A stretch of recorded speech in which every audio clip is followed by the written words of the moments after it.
ये सो कल हमने जर्नल स्टार्ट किया था ना, फॉर्मेट याद है सबको, date, particulars, LF, debit amount and credit amount. Okay, so journal entries आप फटाफट बताओगे, ओके, ओरली ही। सो यहाँ पर जर्नल एंट्रीज के दो टाइप्स होते हैं, पता है सबको, सिंगल एंट्री है, सिंगल की जगह सिंपल बोलो उसको, simple entry and compound entry. Okay, simple entry में एक अकाउंट डेबिट करते हैं, एक अकाउंट क्रेडिट करते हैं, 1 debit and 1 credit, and compound में 1 डेबिट एंड 2 और मोर क्रेडिट्स। एक अकाउंट डेबिट किया, 2 और मोर अकाउंट्स क्रेडिट किए, और 2 और मोर डेबिट्स एंड 1 क्रेडिट, और 2 और मोर डेबिट्स एंड क्रेडिट्स भी 2 और मोर, तो उस टाइप को क्या बोलोगे, कंपाउंड एंट्री। 1 डेबिट 1 क्रेडिट है तो simple entry, correct. Yes, good afternoon online students. Yes, so अभी एंट्रीज एक एक बताओ। यहां पर उन्होंने दिया है bank account debit to Mohan being the amount receive from Mohan in payment of the amount due from him. So उन्होंने जनरल एक without any information directly answer दिया है एंट्री का। ओके, यहां से हमें एंट्रीज करने हैं। So Mohan commences business, to commence मतलब टू स्टार्ट, टू कमेंस मतलब टू स्टार्ट, टू बिगिन। तो मोहन ने बिजनेस स्टार्ट किया with 50 lakh in his bank account. So entry क्या होगी, bank account debit to capital, out of the above 25,000 is withdrawn from bank. By this transaction the bank balance is reduce, क्योंकि bank से withdraw किया है, by 25,000 से क्या होगा, bank balance reduce होगा, and another asset cash account comes into existence. So यहां पर out of the about 25,000 is withdrawn from bank, and आगे फॉर पर्सनल यूज नहीं लिखा है। अगर फॉर पर्सनल यूज लिखा होता तो वो क्या होता है, drawings. Okay, for personal use लिखा नहीं है, सिर्फ क्या लिखा है, out of the about 25,000 is withdrawn from bank, मतलब बैंक से निकाल के बिजनेस में ही उसको यूज किया है। सो बैंक से विड्रॉ किया मतलब कैश जनरेट हुई ना, सो कैश अकाउंट डेबिट करना है टू बैंक अकाउंट 25,000। ओके, सो यहां पर अगर फॉर पर्सनल यूसेज से आगे होता तो हाँ, तो ड्रॉइंग्स टू बैंक करते आप। ओके, ये क्लियर हुआ, किसी को डाउट है इसमें? नेक्स्ट बताओ, furniture is purchase for 12 lakh, applying the same reasoning. Furniture account debit to bank account. देखो अगर सप्लायर का नाम नहीं दिया है ना इसमें, मिस्टर ABC नाम का सप्लायर है, सो अगर ऐसे दिया रहता furniture is purchased from mister ABC, तो आपको एज्यूम करना है कि वो क्रेडिट ट्रांजैक्शन है, मतलब उसका पेमेंट होना बाकी है। ओके, जब आप ग्रोसरी शॉप में जाते हो, फॉर एग्जाम्पल ग्रोसरी शॉप में गए आप, आपको इच्छा हुई मैगी खाने की, ओके, सो आप ऐसे ही गए और आपके पास पैसे नहीं थे और जीपे फोन पे भी नहीं है, तो आपने मैगी ली और वो पहचान वाला है आपका ग्रोसरी शॉप, तो आप उसको क्या बोलते हो, डायरी में लिख के रखो, बाद में देता हूँ। ओके, फिर आपका नाम इंपॉर्टेंट है ना उस ग्रोसरी शॉप के लिए, बट अगर आपने इमीडिएट उसको पेमेंट किया तो आपका नाम पूछता है क्या वो, फिर वो उसे डायरी में कुछ लिखना ही नहीं है ना, मैगी दी, पैसे लिए। ओके, सो अकाउंट्स में नाम कब इंपॉर्टेंट है, हाँ, क्रेडिट ट्रांजैक्शन के केस में।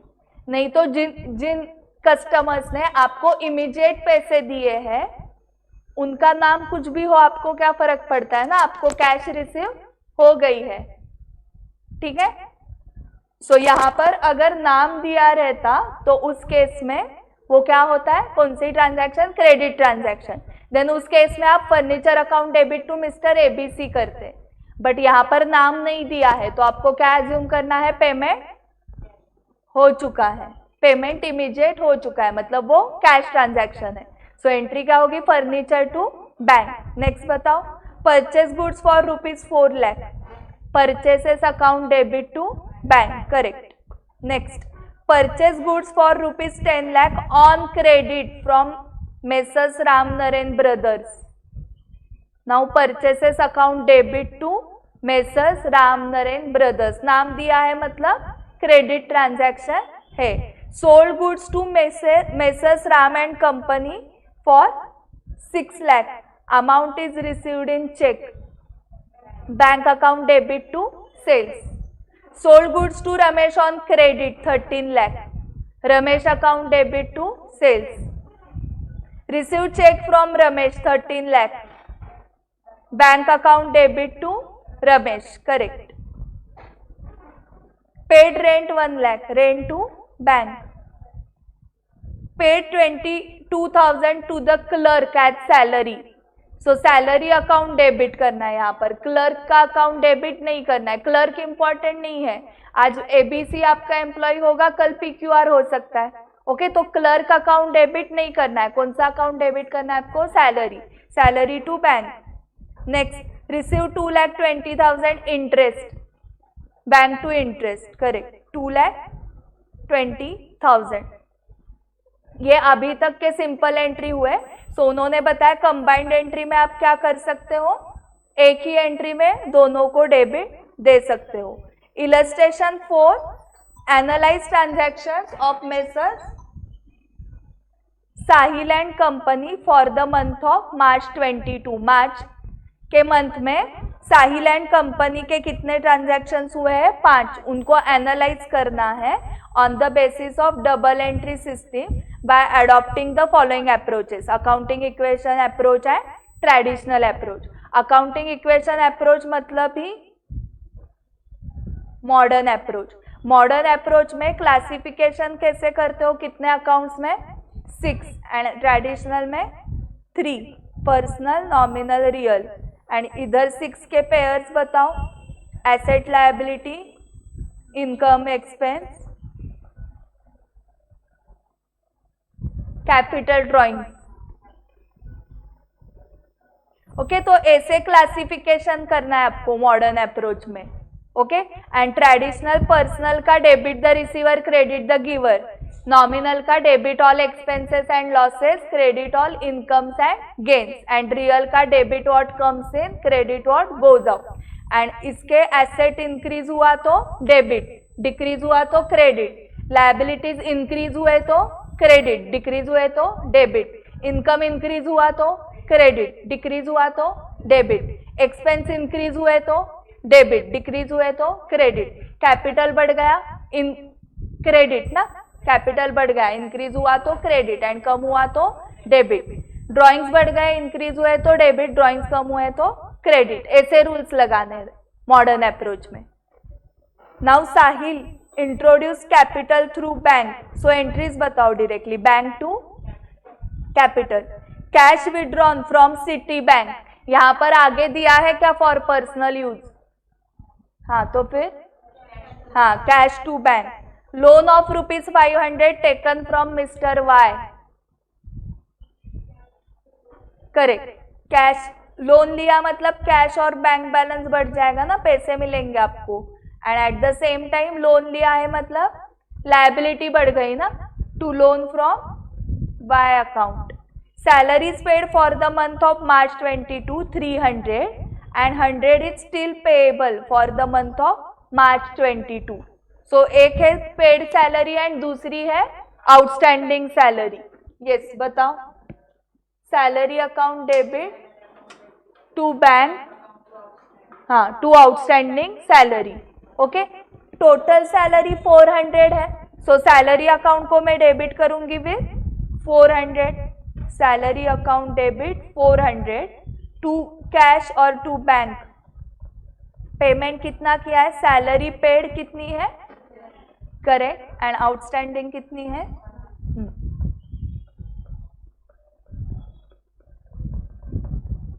Furniture purchase 500.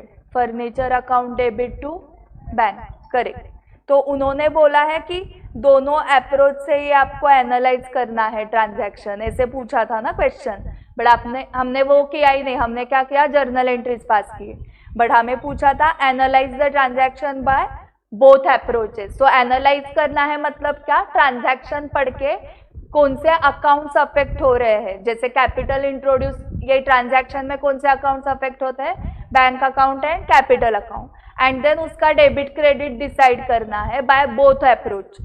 ट्रेडिशनल अप्रोच में हम बैंक को पर्सनल एंड कैपिटल भी पर्सनल, एक रिसीवर है एक गिवर है, ऐसे एनालाइज कर रहे हैं ना। एंड मॉडर्न में कैसे एनालाइज करते हो, बैंक एसेट है, एसेट इंक्रीज हुआ इसलिए डेबिट, कैपिटल क्या है, कैपिटल है, एंड वो इंक्रीज हुआ इसलिए क्रेडिट।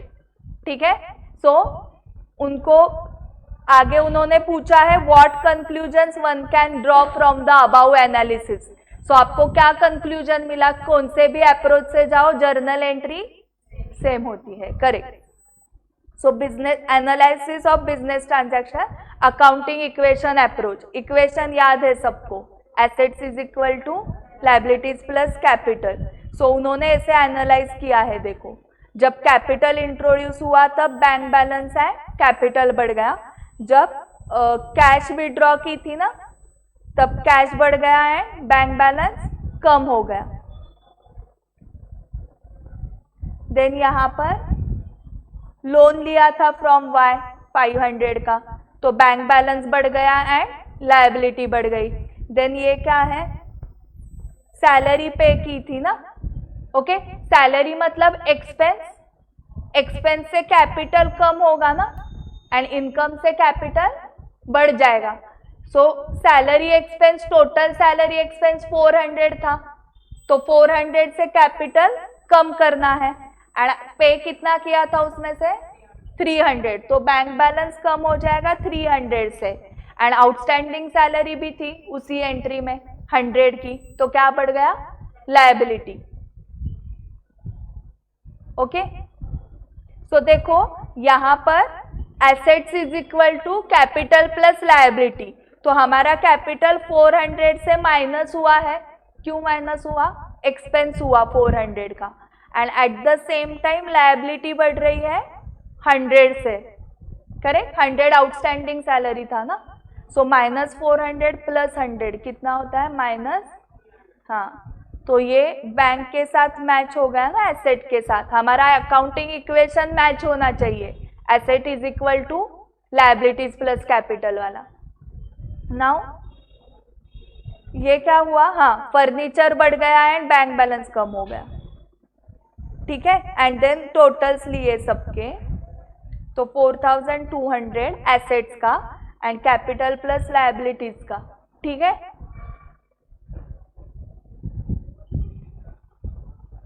अभी यही ट्रांजैक्शन ट्रेडिशनल अप्रोच से ऐसे करते हैं ना हम, बैंक पर्सनल है, capital personal, debit the receiver, credit the giver, ऐसे एनालिसिस करते हैं ना।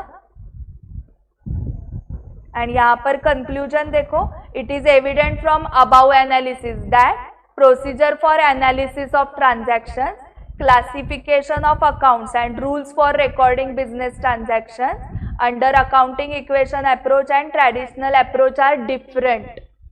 ओके, दोनों अप्रोच में क्या क्या डिफरेंट था, एनालिसिस डिफरेंट था, आपने दोनों टेबल्स देखे ना, ये टेबल अलग है, एनालिसिस का ये अलग है, क्लासिफिकेशन भी अलग था एंड क्लासिफिकेशन ऑफ अकाउंट्स अलग थे, रूल्स भी अलग लगाए हमने, यहाँ पर debit the receiver, credit the giver लगाया और वहां पर इंक्रीज डिक्रीज वाला लगाया, are different but the accounts affected and entries entered और passed remains the same under both approaches. Thus recording of transaction in affected accounts, recording of transaction in affected accounts मतलब जो accounts affect हुए हैं वो, उसको क्या बोलोगे, affected accounts, on the basis of double entry system is independent of method of analysis followed by the business enterprise. Dependent independent पता है सबको मीनिंग, डिपेंडेंट मतलब क्या, अगर डबल एंट्री सिस्टम डिपेंडेंट है, ये डबल एंट्री सिस्टम मतलब क्या, डबल एंट्री सिस्टम का मेन बेस क्या है, हर ट्रांजैक्शन के कितने इफेक्ट्स होते हैं, दो, एक डेबिट एक क्रेडिट, ये बेसिस है डबल एंट्री सिस्टम का। अगर डबल एंट्री सिस्टम डिपेंडेंट है ऑन मेथड ऑफ एनालिसिस, तो मतलब क्या होगा, अगर मैंने ये मेथड यूज की तो कुछ अलग एंट्री होती है, ये मेथड यूज की तो कुछ अलग एंट्री होती है। इसका मीनिंग क्या हुआ, method is sorry double entry system is dependent on method, but यहां पर क्या है, double entry system is independent. Independent मतलब क्या, आप कौन सा भी मेथड लगाओ, डबल एंट्री सिस्टम से जर्नल एंट्री सेम ही होने वाली है। ओके, सो कौन सा भी मेथड ऑफ एनालिसिस मतलब ट्रेडिशनल मेथड लगाओ या अकाउंटिंग इक्वेशन वाला, मॉडर्न अप्रोच वाला लगाओ, double entry system is independent. ये कंक्लूजन ड्रॉ किया आपने। In other words, account to be debited and credited to record dual aspect remains the same under both approaches. Journalize the following transactions. Also state the nature of each account involved in the journal entry. So following figures are given in 100. Okay. So Ajit started business with capital 4 lakh. So bank account debit to capital 4 lakh. He withdrew cash for business from bank, cash to bank 2000. He purchased goods by making payment through bank 15,000. Purchases to bank 15,000. He sold goods for 16,000 and received payment through bank. Bank to sale 16,000. He purchased furniture and paid by check. Furniture to bank 2,500. He sold goods to Arvind 2,400. Arvind to sales मतलब ये credit transaction हुआ है। Okay, he purchase goods from Amrit, purchases account debit to Amrit. Okay, नाम आया मतलब he credit transaction है। He return goods to Amrit, जो purchase किया था ना, कितना परचेस किया था 10,000, उसमें से रिटर्न कितना किया 500। सो who is the receiver, supplier ना, अमृत इज द रिसीवर, तो अमृत अकाउंट क्या करना पड़ेगा, डेबिट टू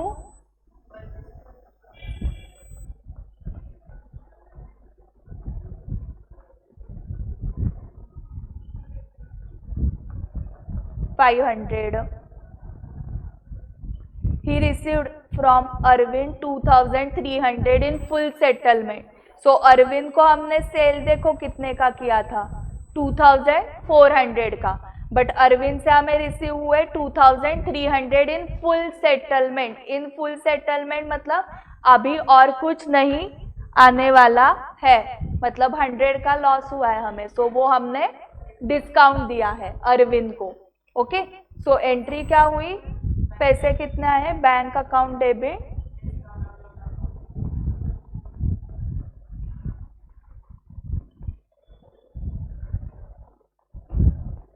हाँ, अमाउंट बताओ,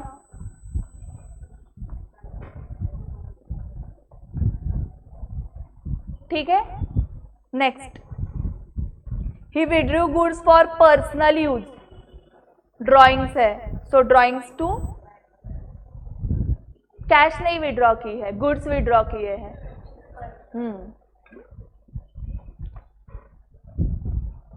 ये देखो, गुड्स विड्रॉ किए तो परचेसेस अकाउंट क्रेडिट होगा, कैश विड्रॉ की तो कैश अकाउंट क्रेडिट होगा, एंड एसेट विड्रॉ किया तो एसेट अकाउंट। ओके, आपके केबिन में, आपका बिजनेस है, आपके केबिन का एसी आपने उठाया और घर पे लगा दिया, तो बिजनेस का एसेट था ना एसी, वो आपने पर्सनल यूज के लिए लिया, तो वो क्या हुआ, asset is withdrawn from business for personal use, घर जाके एसी लगा दिया। ओके, सो ड्रॉइंग्स में आप कुछ भी बिजनेस से उठाया और पर्सनल यूज के लिए लिया तो वो ड्रॉइंग्स होता है। हमें क्या होता है, 11th-12th में जनरली कैश ही विड्रॉ करते हैं फॉर पर्सनल यूज, तो कैश भी विड्रॉ हो सकता है, गुड्स भी विड्रॉ हो सकता है, एसेट भी विड्रॉ हो सकता है। जो विड्रॉ किया उसको क्रेडिट करना है, एंड डेबिट हमेशा किसको आएगा, पर्सनल यूज मतलब drawings to cash, drawings to purchases, drawings to asset. So यहाँ पर क्या विड्रॉ किया था, goods. Then he withdrew cash from business for personal use, अभी कैश है तो drawings to cash. He paid telephone charges to cash और bank. Amount paid to Amrit in full settlement, अभी हमने अमृत को पेमेंट किया इन फुल सेटलमेंट, तो हमने पेमेंट किया मतलब हमें डिस्काउंट मिला, रिसीव हुआ. तो अमृत से हमने परचेसेस किए थे 10,000 के एंड उसको रिटर्न किए थे 500 के, करेक्ट. मतलब नेट परचेसेस कितने किए थे आपने? 10,000 माइनस 500, 9,500 के नेट परचेसेस आपने किए थे, बट आप पेमेंट कर रहे हो 9,450 का. सो कितना डिस्काउंट मिला आपको?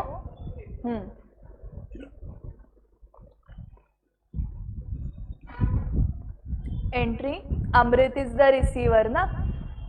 अमृत account debit to bank account to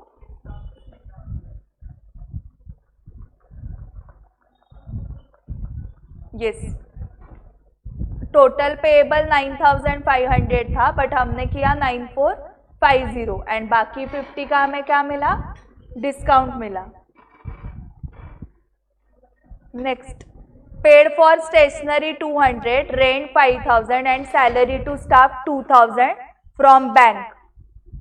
सो ये कंबाइंड एंट्री हो सकती है ना. Stationery account debit, rent account debit, salaries account debit to bank. Last one, goods distributed by way of free sample. हाँ, एडवर्टाइजमेंट अकाउंट डेबिट टू हाँ correct.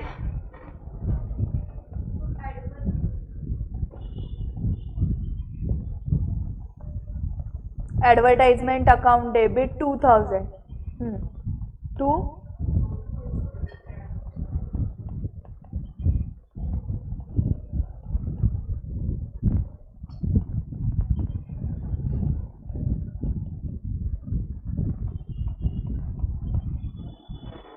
ये 11 का हुआ. ओके, अभी सीए के एग्जाम्स में ये नहीं क्रेडिट करना है.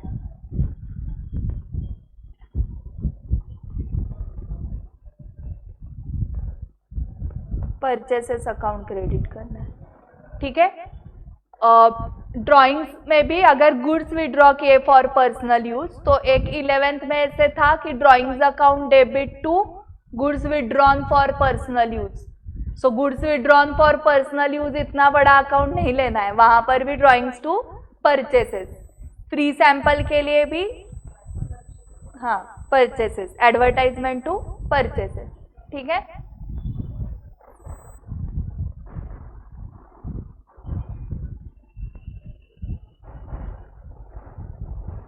ये देखो यहाँ पर, ओके. एंड यहाँ पर परचेसेस रियल ट्रीट किया है उन्होंने, उसको नॉमिनल भी ट्रीट किया तो भी करेक्ट है. कुछ भी ट्रीट किया तो भी इफेक्ट तो सेम आने वाला है. रियल मतलब क्या? गुड्स जा रहे हैं ना, फ्री डिस्ट्रीब्यूट कर रहे हैं मतलब. सो रियल का रूल लगाओ, debit what comes in, credit what goes out. So goes out मतलब जा रहे हैं, सो क्रेडिट किया. अगर आपने नॉमिनल का रूल लगाया तो परचेसेस कम हो रहे हैं. Okay, debit all expenses and losses, credit all income and gain. तो यहाँ पर इनकम एंड गेन कुछ नहीं हो रहा है आपको. परचेस अकाउंट क्रेडिट किया बट यहाँ पर परचेसेस क्यों क्रेडिट कर रहे हैं? परचेसेस कम हो रहा है, गुड्स कम हो रहे हैं, मतलब परचेसेस में से कुछ गुड्स हम एडवर्टाइजमेंट को ट्रांसफर कर रहे हैं, इसलिए वो क्रेडिट हो रहा है. यहाँ पर रूल कुछ नहीं लगेगा, गोल्डन रूल्स कुछ नहीं लगेंगे. यहाँ पर हम एडवर्टाइजमेंट को ट्रांसफर कर रहे हैं ना, वो उसके पैसे नहीं आने वाले हैं ना उस गुड्स के, क्योंकि आपने वो फ्रीली डिस्ट्रीब्यूट किया है, ठीक है. अभी ये आपने किया, इसका मुझे फटाफट ट्रेडिशनल से बताओ. बिल्डिंग रियल, परचेसेस को क्या ट्रीट किया? Nominal, sales nominal, bank fix deposit real क्योंकि वो इन्वेस्टमेंट है. Rent nominal, rent outstanding representative personal है. कल देखा था ना हमने किसको रिप्रेजेंट करता है वो? ओनर को, जिसको रेंट पेएबल है। रेंट नॉमिनल है, आउटस्टैंडिंग रेंट पर्सनल है एंड प्रीपेड रेंट भी पर्सनल है। प्रीपेड रेंट किसको रिप्रेजेंट करता है? ओनर को, जिसको आपने एडवांस में रेंट पे किया है। Cash real. एडजस्टेड परचेसेस मतलब gross purchases minus purchase return, तो वो क्या है? नॉमिनल। हाँ, एडजस्टेड परचेसेस मतलब नेट परचेसेस, जिससे परचेसेस से आपने क्या माइनस किया है? Purchase return. ओके, ये आप लाइफ में फर्स्ट टाइम कर रहे हो या लास्ट टाइम? Last time. तो एक बार क्रॉस चेक करो कि सारे कंसेप्ट बेसिक क्लियर है ना अकाउंट्स के। आउटस्टैंडिंग रेंट का आप नॉमिनल अकाउंट बताओगे तो गलत हो जाएगा ना। आउटस्टैंडिंग रेंट क्या है? Personal. Closing inventory real, investment real, trade receivables मतलब क्या आता है उसमें? Debtors and bills receivable. Expense कहाँ पर है? इनकम है वो, पर्सनल। पर्सन है ना debtor, customer. Sales nominal. Tax payable किसको रिप्रेजेंट कर रहा है? हाँ, गवर्नमेंट को रिप्रेजेंट करता है ना ये अकाउंट, सो पर्सनल है। डिस्काउंट अलाउड, बैड डेट्स दोनों नॉमिनल है। Capital personal, drawings personal. ये दोनों अकाउंट्स किसको रिप्रेजेंट करते हैं? ओनर को, इसलिए वो रिप्रेजेंटेटिव पर्सनल है। Interest received nominal. Rent received in advance है वो, रेंट रिसीव नहीं है, रेंट रिसीव नॉमिनल होता है। रेंट रिसीव्ड इन एडवांस किसको रिप्रेजेंट कर रहा है? ये पर्सनल। किसको रिप्रेजेंट कर रहा है? आपके टेनेंट को ना, जिस टेनेंट ने आपको एडवांस में पैसे दिए हैं रेंट के, तो ये अकाउंट किसको रिप्रेजेंट करता है? टेनेंट को, जिसने आपको एडवांस में पैसा दिया है। So prepaid expenses, outstanding expenses, income receivable and income received in advance, ये चारों कौन से अकाउंट है? पर्सनल। एंड ये चारों पर्सनल में हमने 3 देखे थे कल, नेचुरल, आर्टिफिशियल एंड रिप्रेजेंटेटिव। तो इसमें से कौन सा है? Representative. Okay, prepaid expense, outstanding expense, income receivable and income received in advance. Correct. Prepaid salary personal. Bad debts recovered nominal. Gain हुआ ना आपको, बैड डेट्स अकाउंट अलग होता है। हाँ, बैड डेट्स मतलब लॉस आपका, एंड आपने जिसको बैड डेट्स ट्रीट किया था उसने अचानक 2 साल के बाद वो आपके पास आ गया और वो पैसे दे रहा है आपको, तो वो बैड डेट्स अकाउंट नहीं आप क्रेडिट करोगे, एक नया अकाउंट बनाओगे, बैड डेट्स रिकवर्ड अकाउंट। ठीक है। Depreciation nominal. Personal income tax correct, personal.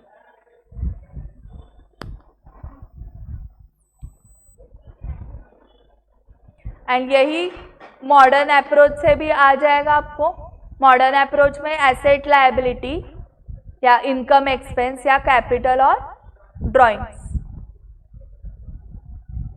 7 transaction of Ramesh. Ramesh started business with 10 lakh, bank to capital, bought goods for cash, purchases to cash, drew cash from bank, cash to bank, sold to Krishna goods on credit, Krishna to sales, bought from Sham goods on credit, bought goods, purchases to Sham, received from Krishna 1,45,000, allowed him discount 5,000। पैसे कितने आए? 1,45,000। Discount allowed आपका loss है ना, सो वो भी debit all expenses and losses. Discount allowed क्या है? नॉमिनल अकाउंट है, सो डिस्काउंट अलाउड अकाउंट भी डेबिट होगा 5,000। टू कृष्णा 1,50,000. सो कृष्णा से हमने लिए थे ना गुड्स ऑन क्रेडिट 1,50,000 के, बट हमने रिसीव कितना किया फ्रॉम कृष्णा 1,45,000. तो बाकी 5,000 क्या हुआ, डिस्काउंट देना पड़ा उसको. सो ये अकाउंट नील हो गया ना. पहले एंट्री में Krishna account debit to sales, Krishna को आपने डेबिट किया था, एंड इस एंट्री में आपने कृष्णा को क्रेडिट किया सेम अमाउंट से. पेड टू शाम चाहिए ना, पेड टू शाम कैश 2,50,000 एंड डिस्काउंट अलाउड 10,000. मतलब उसने डिस्काउंट अलाउड किया है आपको, मतलब आपने उसको रिसीव किया है डिस्काउंट को. So who is the receiver, account debit to bank. कितना पेमेंट किया,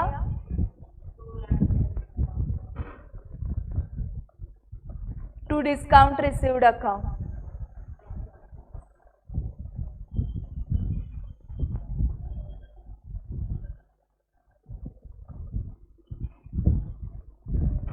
ये सो टोटल कितना हुआ बताओ. हाँ 2,25,000. शाम से 2,25,000 के परचेसेस किए थे हमने, तो शाम का अकाउंट भी क्या हुआ, नील हो गया. Purchase to Sham first entry में क्या किया था, शाम को क्रेडिट, एंड पेमेंट के एंट्री में शाम को debit. Cash sales for the month, cash to sales. Paid rent and paid salary, rent to bank, salary to bank.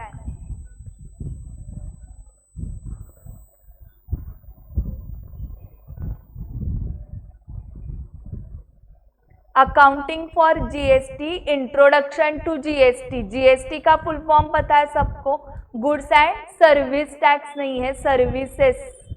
एक सर्विस थोड़ी होगी ना, अनेक सर्विसेस है. So full form goods and services tax is a comprehensive indirect tax.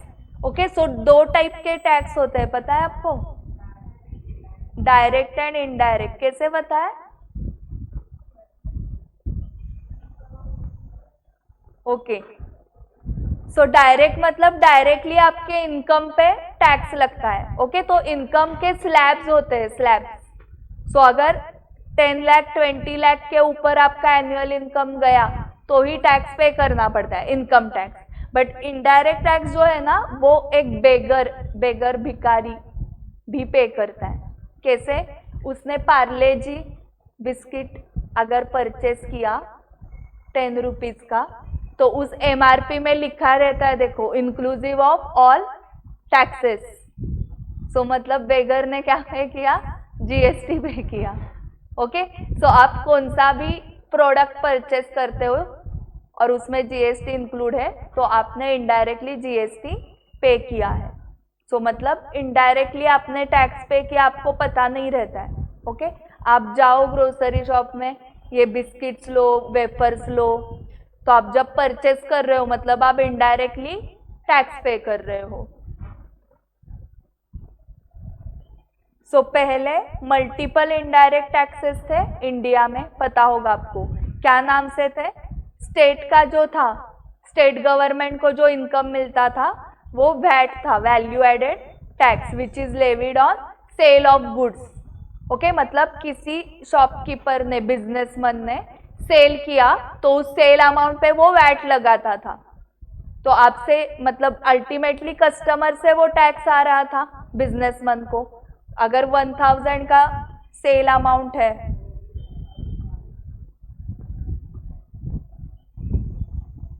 And उसके ऊपर VAT का rate था 5%. सो 5% कैसे निकालते हैं पता है आपको, ओरली. एक जीरो हटाया तो 100 होता है, दैट इज 10%. एंड और एक जीरो हटाया तो 1% होता है वो, मतलब 10 हुआ. 1000 का 1% कितना होता है, 10. हाँ, हमें 1% नहीं चाहिए, हमें 5% चाहिए. तो 10 इंटू 5 करो, 50. करेक्ट. सो वो हमसे कितना लेता है शॉपकीपर, 1050. तो शॉपकीपर का, बिजनेसमैन का इनकम कितना है,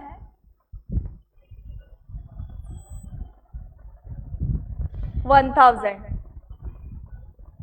एंड ये गवर्नमेंट को वो 50 देता है, मतलब हमसे कलेक्ट करता है वो सारे कस्टमर्स से, एंड टैक्स का पार्ट किसको देगा, वो गवर्नमेंट को देगा, ठीक है, खुद के पास नहीं रखेगा वो। तो ये हो गया वैट। देन एक्साइज ड्यूटी भी था, which was levied on manufacture और प्रोडक्शन ऑफ गुड्स, मतलब मैन्युफैक्चर किया तो टैक्स लगता था, एक्साइज ड्यूटी नाम का।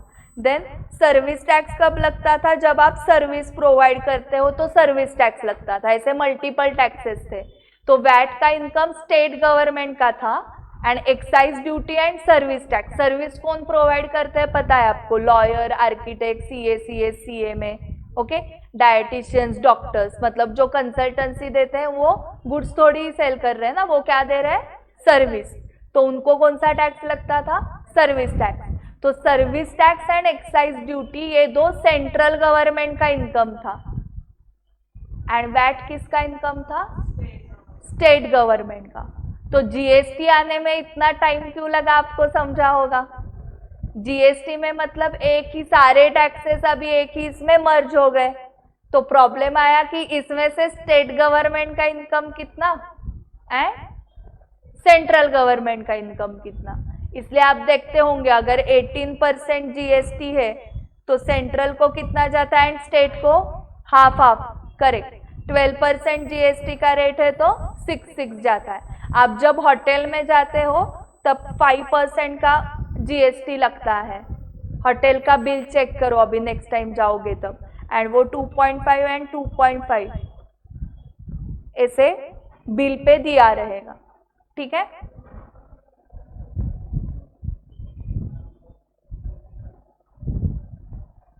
सो बिफोर जीएसटी क्या हो रहा था, हर स्टेप पे टैक्स लगता था, मतलब जो मैन्युफैक्चरर है उधर से स्टार्ट होगा supply of goods.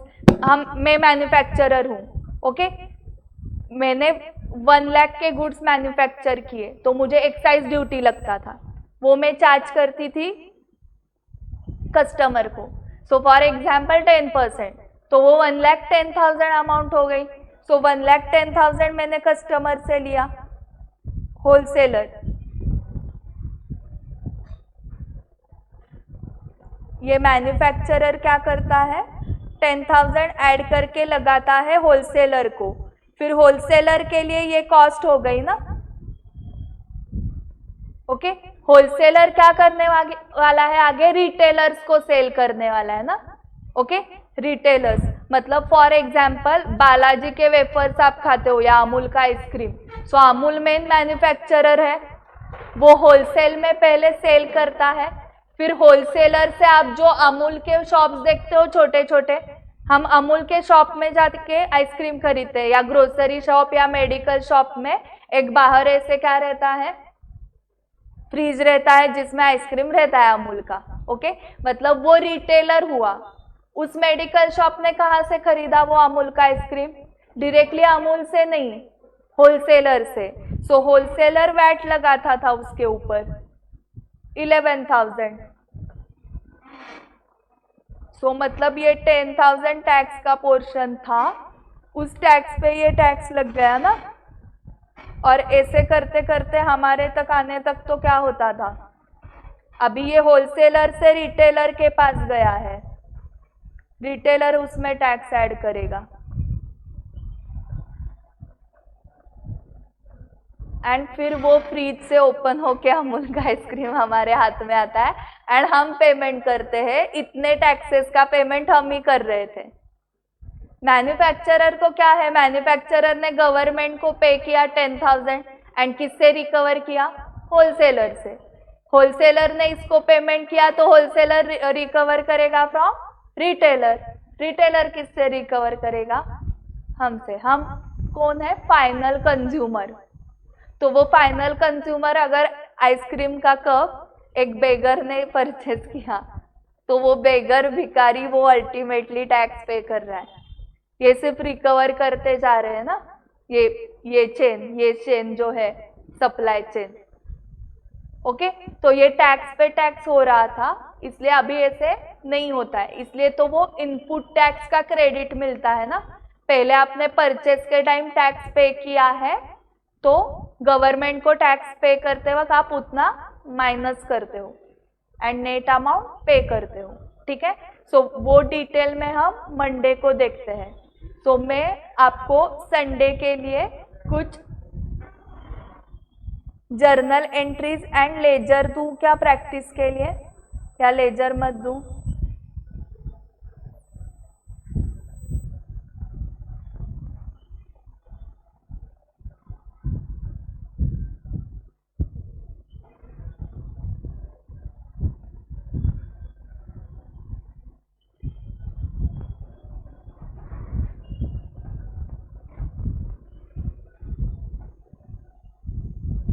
Practical question में से ये तो आप कर सकते हो, show the classification of following accounts under traditional and accounting equation. 5 journal entries कर सकते हो, ये भी कर सकते हो, calculate the missing figures, assets is equal to capital plus liabilities. हाँ, और ये भी पता है ना आपको मिसिंग फिगर्स कैसे निकालने हैं, ठीक है। सो ये 5 क्वेश्चंस। 4th क्वेश्चन में क्या करना है, देखो, show the effect of increase. Increase है तो ऐसी साइन करनी है प्लस की, डिक्रीज है तो minus sign, and no change मतलब 0। Show the effect of increase, decrease और no change on the assets of the following transactions. So एक इसमें से एग्जाम्पल देती हूँ आपको। Hired an employ as a sales manager of north wing. North में एक सेल्स मैनेजर आपने अपॉइंट किया, तो इसका एसेट के ऊपर क्या इम्पैक्ट होगा? कुछ भी नहीं ना। सो इफेक्ट, नो इफेक्ट, तो इसके सामने क्या लिखना है? 0। रिटर्न गुड्स वर्थ 50,000, तो आपके पास गुड्स जो थे परचेस किए हुए वो रिटर्न कर दिए, मतलब स्टॉक कम हो गया आपका, मतलब एसेट कम हुए, तो क्या हुआ? डिक्रीज, तो माइनस लिखना है। एसेट इंक्रीज हुआ तो प्लस लिखना है, इतना ही करना है। सो ये ऑल 5 एक्सरसाइज के क्वेश्चंस आप होमवर्क के लिए कर सकते हो। सो मंडे से हम लेजर स्टार्ट कर रहे हैं, एंड हेमंत शिंदे सर ने बताया कि आपको वो नहीं है, तो 11:30 से लेते हैं अकाउंट्स। 11:30 to 1 अकाउंट्स रहेगा सर आने तक, एंड 2 to आगे 5, 4 क्या होता है आपका वो 4:30 इको है लॉ, ठीक है। ओके, ये पीडीएफ सेंड करनी थी ना ग्रुप में? हाँ, करती हूँ। सो आप होमवर्क कर पाओगे, ठीक है। होमवर्क के लिए अलग नोटबुक बनाओगे 200 पेजेस का, एंड मंडे से हम जीएसटी का एंट्रीज कंप्लीट हो जाएगा मंडे को, एंड मंडे को ही हम लेजर स्टार्ट करने वाले हैं, क्योंकि मैंने क्या बताया था आपको, जर्नल एंड लेजर का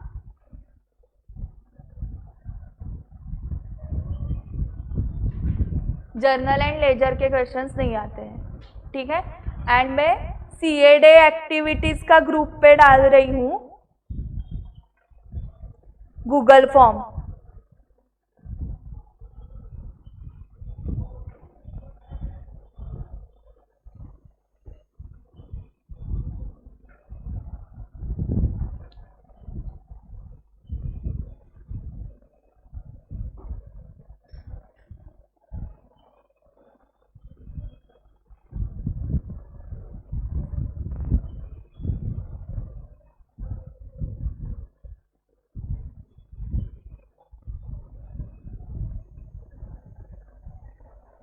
सो 1 जुलाई को सीए डे होता है, जो नए स्टूडेंट्स है, मतलब उस दिन हमारी सीए इंस्टीट्यूट फॉर्म हुई थी 1 जुलाई 1950, तो हम वो सीए डे सेलिब्रेट करने वाले हैं। तो इवनिंग में एक प्रोग्राम रहेगा जिसमें आपको पार्टिसिपेट करना है, तो यू कैन डू डांस, आपको गाना आता है तो सिंगिंग, या कौन सा म्यूजिकल इंस्ट्रूमेंट बजाना आता है तो वो, नहीं तो शायरी, पोयम और कुछ आपको आता है परफॉर्म करने के लिए स्टेज पे, ये सब नहीं करना है तो आप रैम्प वॉक फैशन शो में भी पार्टिसिपेट कर सकते हो, जिसके 3 राउंड्स है। फर्स्ट कैजुअल राउंड, मतलब कैजुअल ड्रेस पहन के, सेकेंड प्रोफेशनल राउंड, मतलब प्रोफेशनल अटायर, पता है ना आपको। Then third is traditional round को थोड़ा सा हमने स्पिरिचुअल राउंड में कन्वर्ट किया है उसको। स्पिरिचुअल मतलब 4 देवता जो है उनका बैकग्राउंड म्यूजिक लेके आपको उस कॉस्ट्यूम में आना है स्टेज पे। सो 4 कौन से देवता लिए? गणपति, सो हमारा जो मिरवणुक होता है ना वो परफॉर्म करना है। Second is Vitthal, that is Warkari. Okay, so Wari का जो होता है, मतलब वारी में क्या होता है पता है आपको? ऑरेंज कलर का फ्लैग और तुलसी वृंदावन वगैरह लेके। थर्ड इज शंकर रिलेटेड एक म्यूजिक है and fourth is Devi related music है। सो वो ट्रेडिशनल की जगह हमने उसको स्पिरिचुअल राउंड हम करने वाले फैशन शो के लिए। उसके बाद आपको अगर कुछ पीपीटी प्रेजेंटेशन करना है, मतलब सीए के रिलेटेड इंफॉर्मेशन प्रेजेंट करनी है या जनरल कौन सी भी एक इंफॉर्मेशन जो सीए डे के थीम को सूटेबल हो, जैसे कि व्हाट इज फाइनेंशियल प्लानिंग क्या होता है, या फाइनेंशियली एजुकेटेड है या नहीं पर्सन, मतलब क्या होता है, या ये जो बड़े बड़े सब चार्टर्ड अकाउंटेंट्स है कुमार मंगलम बिरला, अमन गुप्ता वगैरह, तो उन्होंने उनका पूरा स्टोरी, सो आप ये सब गूगल से सर्च कर सकते हो एंड उसका पीपीटी बना सकते हो। ये नहीं है तो और सीए इंस्टीट्यूट की इंफॉर्मेशन आप निकाल सकते हो। हमारे सीए इंस्टीट्यूट का भी एंथम होता है, जैसे राष्ट्रगीत होता है वैसे सीए इंस्टीट्यूट का भी एंथम है, तो वो हम लगाने वाले हैं। उस दिन समझेगा आपको, संस्कृत में है वो एंथम, 4 ही लाइन का। ओके, एंड हमारा लोगो तो पता ही होगा आपको। हाँ, सो जनरल आप सीए रिलेटेड इंफॉर्मेशन आप निकाल सकते हो, ढूंढ सकते हो फ्रॉम गूगल। उसके लिए हमारी हेल्प लगी फैकल्टीज की, तो हम आपको हेल्प करेंगे पीपीटी बनाने के लिए एंड जस्ट प्रेजेंटेशन आप दे सकते हो। सो इसमें मेनली मोटिव क्या, ऑब्जेक्टिव क्या है कि 2 मिनट आके परफॉर्म करना स्टेज पे। एंड इसमें घबराहट कब होती है? जब हम दूसरे के बारे में, ऑडियंस के बारे में सोचते हैं तब, कि ऑडियंस को अच्छा लगेगा क्या, मुझे रिकॉल होगा क्या, मैं परफॉर्म कर पाऊंगी क्या। नहीं, जस्ट हमारे कॉन्फिडेंस के लिए हमें जाना है, परफॉर्म करना है। मैंने मैम डांस किया, वो सामने वाले को पसंद आया नहीं आया वो उसकी जिम्मेदारी है ना, मेरी थोड़ी रिस्पॉन्सिबिलिटी है उसको पसंद आना ही चाहिए, वो उसकी चॉइस है, उसको पसंद आया नहीं आया। मुझे जो परफॉर्म करना था वो मैंने किया, क्योंकि यही आपको अपॉर्चुनिटी है ना स्टेज पे परफॉर्म करने की। तो आपको इस नॉलेज के साथ, बुक से जो नॉलेज गेन हो रहा है, इसमें तो सिर्फ इंफॉर्मेशन गेन हो रही है, आप सीख रहे हो, बट क्या सीख रहे हो? इंफॉर्मेशन मिल रही है आपको। बट आपकी जो पर्सनालिटी डेवलप करनी है, पर्सनालिटी डेवलपमेंट में क्या क्या आता है? स्टेज पे जाके परफॉर्म करना, टीम में वर्क करना, ये सब पर्सनालिटी डेवलपमेंट में आता है। सो वो हमें आ रहा है या नहीं आ रहा है? एंकरिंग करने के लिए भी अपॉर्चुनिटी है अगर आपको करना है तो।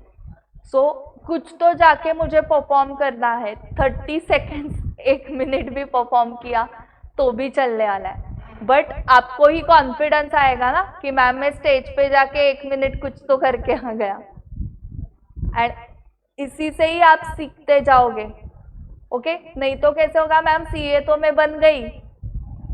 ओके, सीए कैसे बनोगे? जब 50% मिल जाएंगे तब सारे सीए हो गए, बट फिर स्टेज पे जाके बोलना नहीं आता। वो डायरेक्टर्स की मीटिंग है अभी कंपनी में और मुझे प्रेजेंट करने के लिए बोला है कंपनी में, और कभी लाइफ में पीपीटी ही नहीं किया। तो तब प्रॉब्लम्स आ सकते हैं ना। सो बट सीए करते करते ही मेरे ये भी स्किल्स बढ़ गए हैं, तो आगे जॉब में प्रॉब्लम नहीं आएगी। हाँ, पीपीटी ये तो हम बनाते थे ही थे। पीपीटी का आपको मतलब सॉफ्ट स्किल्स की आपको सीए इंस्टीट्यूट का भी कोर्स है। Okay, before your articleship and after your articleship 1 month का जो कंपलसरी है। 1 मंथ को कैसे डिवाइड किया है? 15 डेज में। 15 डेज आपको आईटी ट्रेनिंग दिया जाएगा, मतलब कंप्यूटर का नॉलेज, एंड 15 डेज ये रेज्यूमे कैसे लिखना है, इंटरव्यू के लिए इंटरव्यू कैसे परफॉर्म करना है वगैरह वगैरह। सो वो सर्टिफिकेट कोर्स कंपलसरी पार्ट है वो सीए इंस्टीट्यूट का। एंड वो करने के बाद आप आर्टिकलशिप करोगे 2 साल। वो होने के बाद यही कोर्स एडवांस लेवल पे है, एंड देन आप CA फाइनल दोगे। वो एडवांस लेवल का क्यों? क्योंकि CA होने के बाद जो आपको लगने वाला है बाहर की दुनिया में जब आप जाओगे for job, for starting your own business, जो भी करियर आप डिसाइड करने वाले हो वो, तो उसके लिए एडवांस लेवल का है। सो वो एक अपॉर्चुनिटी है आपको, नहीं तो यहाँ पर अपॉर्चुनिटी दे रहे हैं क्लास में, ठीक है। एंड ये भी कुछ नहीं करना है तो आप गेम्स का भी हम ये जो आगे जो 2 स्पोर्ट्स रखे हैं हमने कि 7 जुलाई एंड 14 जुलाई 2 जो संडेज है, उसमें से एक संडे को बैडमिंटन टूर्नामेंट रखा है एंड जो नेक्स्ट संडे है 14 जुलाई तब क्रिकेट टूर्नामेंट रखा है। अगर कोई ऐसे मैम इसमें से मुझे कुछ भी नहीं करना है तो आपको मैनेजमेंट आना चाहिए, सो आप मुझे बता सकते हो कि मैम मैं आपको हेल्प करूंगा फॉर मैनेजमेंट।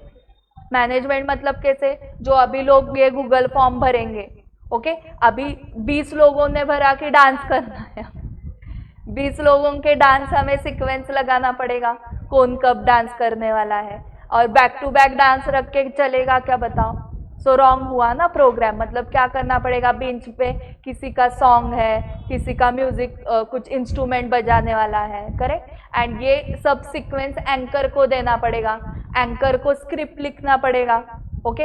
एंकर को सब नाम बीम देने पड़ेंगे, वो पढ़ेगा ना अभी मिस्टर ABC आके गाना गाएगा, तो वो सब इंफॉर्मेशन उसको देनी है, ये सब मैनेजमेंट करना है, ओके। तो कुछ नहीं करना है तो मुझे कर सकते हो, तो आपको एक्सपीरियंस मिलेगा मैनेजमेंट करने का। सेम विथ संडेज को जो बैडमिंटन ये किया है, तो कितने स्टूडेंट्स ने फॉर्म फिलअप किया है, फिर गर्ल्स का अलग होने वाला है, बॉयज़ का अलग होने वाला है बैडमिंटन टूर्नामेंट, तो कितने गेम्स होंगे, देन वो सेमीफाइनल फाइनल तक सब जाएगा, तो वो भी सब मैनेजमेंट करने के लिए बहुत काम है। एंड नेक्स्ट संडे को जो क्रिकेट है उसके लिए, सो वहाँ पर मैंने जो अदर्स का ऑप्शन दिया है ना फॉर्म में, तो अदर्स में आप मैनेजमेंट लिख सकते हो। कुछ नहीं करना है तो एटलीस्ट इसमें तो पार्टिसिपेट कर ही सकते हो ना, मतलब कुछ ना कुछ उसमें सबका कंट्रीब्यूशन चाहिए, ओके। यस, चलो।